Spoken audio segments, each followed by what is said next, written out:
ভাতার টাকা প্রদানের ক্ষেত্রে আমি আমার যে মাইক্রো মার্চেন্ট অ্যাপ রয়েছে সেটাতে আমি লগইন করে ফেললাম এবং প্রথমে চেক করে নিব কাস্টমারের ব্যালেন্স কত রয়েছে। তো কাস্টমার ব্যালেন্সে ক্লিক করলাম এবং কাস্টমারের যে অ্যাকাউন্ট নম্বর রয়েছে সেটা প্রদান করলাম। নেক্সট এ ক্লিক করলাম।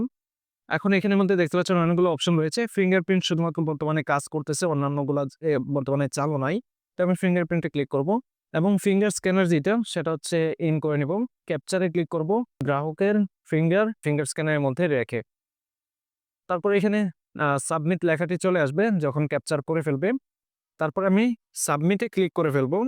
এখানে কিন্তু আসলে শো করবে যে ক্যাপচার বা ফিঙ্গার পাইলো কিনা সেইটা।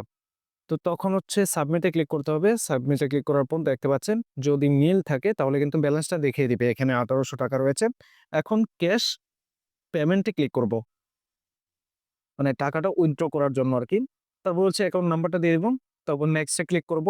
তারপরে এখানে ব্যালেন্সটা দিয়ে দিব বা কত টাকা আসলে উইথড্র করতে চাচ্ছেন উনি সেটা আমি পরিমাণ দিয়ে দিলাম। তারপর নেক্সট এ আবারও ক্লিক করতে হবে এবং এখানে আবারও ফিঙ্গারপ্রিন্টে ক্লিক করতে হবে।